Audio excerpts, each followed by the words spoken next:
Bonjour à tous les Saiyans, j'espère que vous allez bien. Ici c'est Mamos, nous sommes le 29 octobre, il est 8h04. Et donc aujourd'hui je vous propose de faire une analyse sur le Bitcoin. On va voir plusieurs choses les gars. Donc on va parler de mes indicateurs, les boules bleues, les boules jaunes, les Magic Box, etc. On va voir ce qu'ils nous disent. Donc ça va être super intéressant. Je pense que c'est vraiment que ça va vous plaire, donc restez bien jusqu'au bout.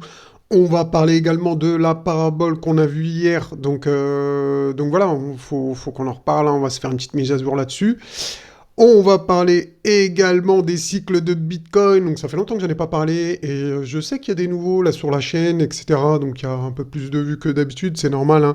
Il y a plus de volatilité. Donc on va parler de ça. Je pense que ça va en intéresser plus d'un. Et puis pour les autres, ça va vous faire un petit rappel. Et on va parler également des polarités sur le Bitcoin.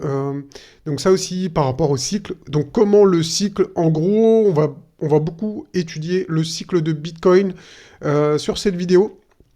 Donc à long terme. Et on va parler également à court terme avec ces deux charts ici, donc qui vont vous intéresser, je pense. Donc en tout cas, gros merci à tous ceux qui ont liké hier. Il y a eu pas mal de likes, j'avoue, c'était vraiment bien. Pas beaucoup de commentaires, je ne sais pas pourquoi d'ailleurs. Vous avez peut-être pas grand-chose à dire ou je sais pas. Mais en tout cas, je vous invite à lâcher un petit commentaire aussi, hein. Ça fait toujours plaisir de vous lire les gars et puis ça aide au référencement de la chaîne, on va pas se mentir. Donc, bah ça fait plaisir les gars. Voilà, bon, on perd pas plus de temps les amis, c'est parti. Je vais revenir sur cette charte d'hier, hein. Donc on a vu ensemble dans cette vidéo, si vous l'avez pas vue, bah allez la voir, hein. C'est cette vidéo-là, donc avec ce titre ici, que vous pouvez voir. Donc n'hésitez pas à aller checker pour avoir plus de détails, je fais juste un petit résumé pour ceux qui n'ont pas trop suivi. Donc, en résumé, les amis, ce que je peux vous dire ici, c'est qu'on a une formation qui ressemble fortement à une courbe parabolique. Et qui dit courbe parabolique, eh bien, dit une certaine schématique. Donc, la schématique en question, c'est sur 4 bases. Donc, en général, ce qui se passe, c'est qu'on a 4 bases. Donc, les 3 premières sont bien rapprochées. Et la dernière, et la troisième et la quatrième sont avec des amplitudes beaucoup plus fortes, d'accord? Donc, comme ici, 1, 2, 3, donc faible amplitude de pump, et sur de la troisième à la quatrième, hein, comme sur la schématique ici, on a un gros pump. Donc, théoriquement, si la parabole se confirme bien, il nous manque ici un gros pump avant de retracer fortement, d'accord? Donc après cette parabole, on aura un gros retracement. Donc en tout cas, n'hésitez pas à passer membre VIP si vraiment vous voulez avoir un suivi plus poussé sur ce qui va se passer prochainement. Donc nous, on va étudier ça, hein, tous les matins. On va se faire des vidéos, on va faire de la chasse aux altes. Pour ça, vous avez juste à cliquer ici sur le bouton rejoindre, c'est super simple. Et ensuite, eh bien, vous aurez ce petit pop-up qui va s'ouvrir et vous pourrez bénéficier d'avantages réservés aux membres, donc des vidéos tous les matins, etc. etc. Et donc, vous avez juste à cliquer sur le bouton rejoindre et la magie s'opère. Voilà. D'accord? Donc, voilà. Si ce scénario ne se valide pas, et bien évidemment que c'est possible. Est-ce qu'il y a une probabilité de 100% qu'on soit dans une parabole? Non, les amis. Non, pas 100%. Donc on va étudier le scénario alternatif au cas où, si la parabole, eh bien, s'invalide. Dans ces cas-là, les amis, eh bien, je vais utiliser mes indicateurs. Donc je vais faire un petit peu le ménage ici. On va enlever ça. Est-ce qu'on va enlever ça? Ouais, on va pas s'en servir. Donc je vais enlever ça pour avoir un peu plus de clarté et ça également. Et puis voilà, on est bien là. Alors pour ça, je vous propose d'utiliser donc mes indicateurs que j'ai programmés moi-même. Donc si vous me demandez où trouver ces indicateurs, bah, vous pouvez rechercher The Avenger of Mamos, bah, qui n'existe pas en fait, parce que je l'ai codé tout simplement. Et en fait, dans cet indicateur-là, il y a une panoplie d'indicateurs. Il y en a au moins 5, 6, voire 7. Donc vraiment, tout est configurable. Il y a pas mal de choses. Donc on peut activer les Magic Box, les enlever, les patterns de retournement, les imbalances, etc., etc. Bref, il y a pas mal de choses. Et Bah, regardez la puissance des Magic Balls. Là, on avait eu par exemple, hein, vous voyez bien, une grappe de boules bleues. Et bah, comme par hasard, est-ce que c'est du hasard ou pas? Ben, n'hésitez pas à me le dire en commentaire, hein, ce que vous pensez. Je suis sûr qu'il y en a qui pensent que c'est du hasard, bien évidemment. Mais en tout cas, on a eu un gros pump par la suite, hein, comme vous pouvez le voir. Donc les Magic Balls nous avaient mis la puce à l'oreille que ça pouvait être un bottom. Ok. Des fois c'est dur à y croire, mais les indicateurs, ils mentent pas les indicateurs. Voilà, ils vous balancent des signaux, ça passe pas, mais ils vous mentent pas. Donc là, je peux vous dire que à ce moment-là, précisément, quand il y a eu toute la grappe de boules bleues, je peux vous dire que tout le monde était en PLS ici là. Les gens, ils n'avaient pas envie d'acheter sur le bouton achat. Hein. Ok. Donc, j'ai envie de vous dire, on a quand même une petite grappe de boules jaunes. Est-ce que cette grappe de boules jaunes, les gars, peut retourner le Bitcoin? Bien évidemment, il y a une probabilité. Après, j'ai envie de relativiser par rapport à ça. Je vais vous dire ce que je pense. Et bien évidemment, c'est une piste de réflexion. Donc, à vous d'avoir cette réflexion. À vous aussi d'avoir cette réflexion. Hein, vraiment. Hein. C'est pas, c'est pas que moi, vous regardez mes vidéos et vous me suivez aveuglement. Non. Ayez cette réflexion. Donc, la réflexion, en fait, que je vous propose, hein, c'est ici, on a peut-être un top. Mais, écoutez-moi bien, c'est quand on a une parabole, en général, les indicateurs, ils s'affolent. On fait péter les compteurs, tout va dans le rouge, tout est... Vous voyez ce que je veux dire? On est en surchauffe totale, pétage de plomb, et les indicateurs, auront une tendance plus forte à nous donner des faux signaux, entre guillemets. C'est pour ça qu'aujourd'hui, avec ces signaux, je reste méfiant. D'accord? Si j'aurais pas vu la schématique de la parabole, franchement, j'aurais shorté, etc., etc. Pourquoi je ne shorte pas aujourd'hui? Parce que j'ai un doute par rapport à cette parabole qui, selon moi, si elle est validée, eh bien, le crash, entre guillemets, hein, les gars, entre guillemets, quand je parle de crash, c'est un retracement, il aura lieu après le pump. Et si on a un max de boules jaunes, ça serait peut-être du coup parce qu'on est dans une parabole et que les signaux s'affolent. Ok?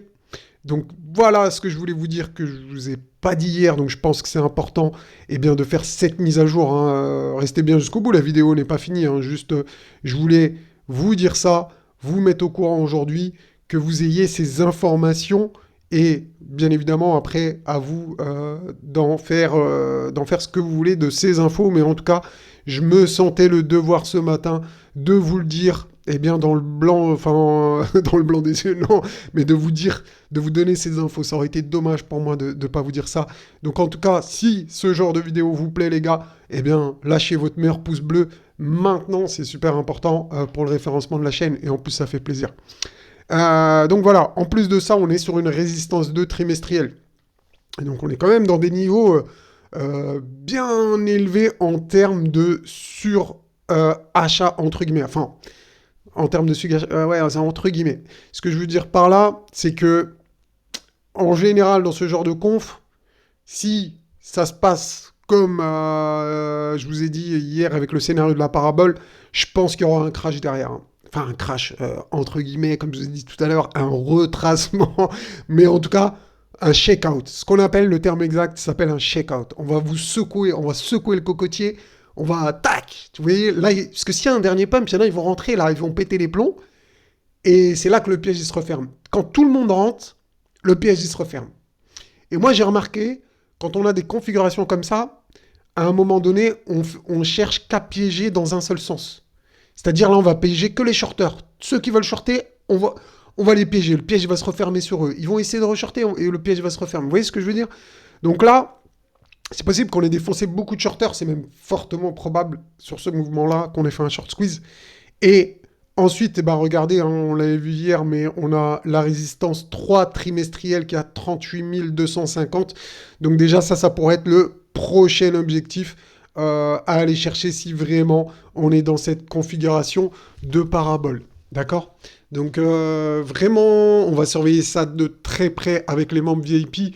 Donc je vous invite bah, à nous rejoindre si vraiment vous voulez un suivi plus poussé parce que je vais pas faire des vidéos tous les jours de la semaine. Donc en tout cas, n'hésitez pas hein, si vous souhaitez nous rejoindre. Et en même temps, eh bien, ça soutient la chaîne. Vous me soutenez. D'accord les amis? Donc voilà, maintenant on va passer à la suite. Et bien pour la suite, les amis, et regardez ce qui est magique. Regardez ce qui est magique. C'est que là, avec l'indicateur que j'ai créé, je paye même plus TradingView. J'ai payé pendant des années et je ne paye plus. Vous voyez, avec TradingView, vous avez le droit qu'à 2 indicateurs. Moi, avec l'indicateur que j'ai programmé ici, eh bien j'ai une panoplie, j'ai tous les indicateurs dont j'ai besoin qui sont rassemblés en un seul indicateur. J'ai juste à cliquer là et hop, ça active un indicateur. Vous voyez ce que je veux dire? Et pareil, si je veux désactiver des indicateurs, j'ai qu'à cliquer là. Et comme de par magie, enfin là, je suis en... Ouais, voilà. Donc là, normalement, voilà. Donc ça, c'est désactivé. Il reste que les boules jaunes et les boules bleues.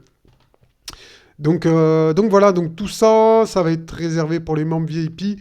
Et ils seront sûrement en vente prochainement, enfin cet indicateur, quand le site sera lancé. Donc je suis en train de faire un site. Quand le site sera prêt, vous aurez accès à cet indicateur et vous n'aurez plus besoin de TradingView. En tout cas, ça vous permettra de faire des économies. Si ça vous intéresse, n'hésitez pas à me le dire en commentaire. Voilà, sait-on jamais. Donc dites-moi si ça vous intéresse, je pourrais accélérer un petit peu le processus par rapport à ça. Donc en tout cas, on continue les amis. Ici, on est sur, eh bien, sur la charte du Bitcoin. Donc là, je suis en année. Chaque barre ici représente le Bitcoin. Donc sur une année de cotation. Ok les amis? J'espère que c'est clair. Donc on a mis le cycle. Avec, on a numéroté avec des 0, 1, 2, 3. Les halvings, c'est tous les 4 ans. Donc c'est pour ça, c'est des cycles de 4 ans qui se passent sur le Bitcoin. Et ce que je vais vous dire là, c'est super simple. Donc ici, on ne va pas prendre l'année 0 du Bitcoin, hein. Bien évidemment, c'est la première année, donc on ne la prend pas en compte. Mais regardez ici, année 1, 2, 3, année 0 ensuite. Qu'est-ce que vous constatez? Bah, que l'année 1, 2, 3, 1, 2, 3, 1, 2, 3, eh ben, sont toujours positives. D'accord? Donc l'année 2 finit plus haut que l'année 1. Et l'année 3 finit plus haut que l'année 2. Vous voyez ce que je veux dire? Et l'année du bear market, eh ben, c'est sur l'année 0. Regardez comment la cyclicité du Bitcoin a été, eh bien, parfaite. C'est comme une horloge, le Bitcoin. Ceux qui connaissent Bitcoin hein, sont au courant, pas forcément de cette charte, mais sont au courant de la cyclicité de Bitcoin avec ses halvings, etc. Donc c'est ça que j'essaie de vous expliquer à vous, les débutants qui ne connaissaient pas forcément tout ça. Donc, regardez, comme d'hab, année 0, année de bear market, année 1, nanana. Ça, on l'a déjà vu, cette charte. Hein. Et regardez ici. On l'avait vu ensemble. On avait dit qu'on avait de fortes probabilités en 2023, au 31 décembre 2023, de terminer au-dessus des 16 800 $, le plus haut de l'année 0 ici, hein, l'année 0 qui est l'année 2022. L'année 2, c'est l'année du halving. Chaque année 2, ici, c'est l'année du halving. Donc, eh ben, c'est très simple, les amis. C'est extrêmement simple. Ce qui nous attend, ce qui vous attend, ce qui nous attend tous, eh ben, c'est une année 2 en vert et une année 3 en vert.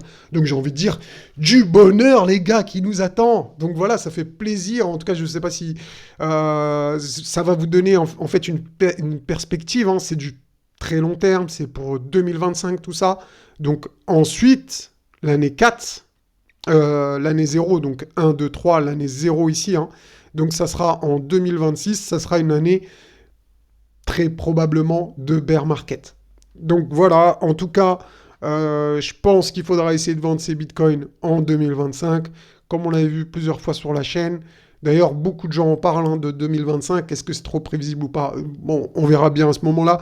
Mais en tout cas, 2025 nous semble très probablement l'année du top du Bitcoin. Donc on avait vu ensemble hein, par rapport au logarithmique régression, etc. J'avais fait une projection qui m'avait donné exactement pour un plus haut ici l'intersection à 160 576 $. Ouais. Je sais, c'est très précis. Donc j'avais fait des projections, etc., etc. C'est un peu compliqué. Je ne vais pas rentrer dans les détails. J'avais fait une vidéo par rapport à ça, que je me souviens plus du tout où elle est. Mais si vous êtes déterminé, vous pouvez essayer de la chercher. Je vais vous mettre en... Pourquoi ça marche pas? Alors attendez, je vais recommencer. Mais ça n'existe plus les étiquettes de prix ou... Bah ouais, bah je sais pas. TradingView, quand ça veut pas, ça veut pas, hein. Qu'est-ce que vous voulez que je vous dise? Ça veut pas, je comprends pas. Euh, Pourtant, il m'a l'air de l'avoir mis, mais ouais, mais rien du tout. Texte, bah note de prix, normalement. Bon, non, ça marche pas. Bon, tant pis. Tant pis, je voulais vous mettre l'étiquette de prix, donc ça serait, comme je vous l'ai dit, aux alentours des 160 000, hein.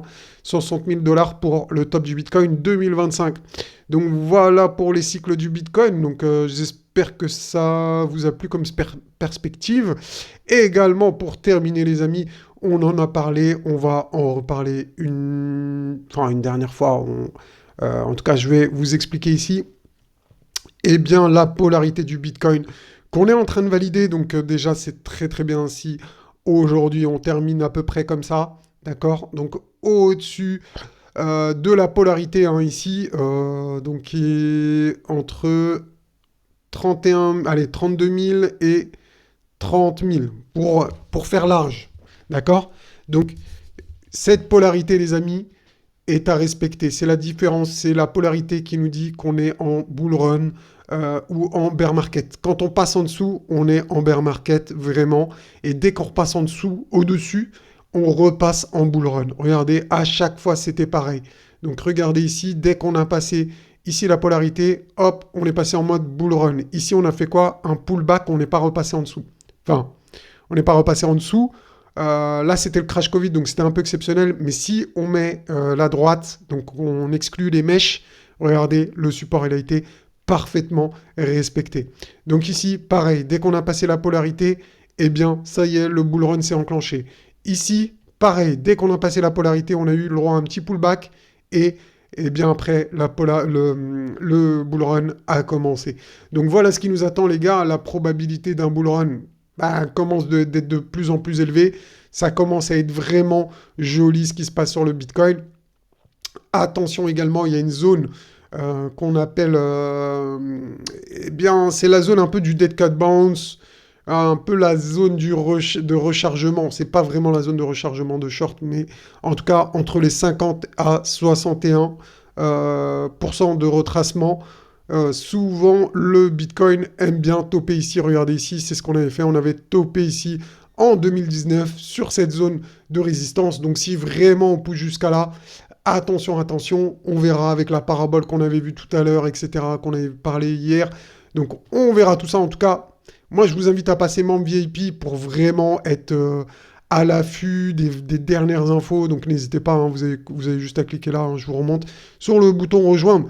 Donc, vraiment, vous avez juste à cliquer là. Hop, vous cliquez sur le bouton rejoindre. La magie s'opère.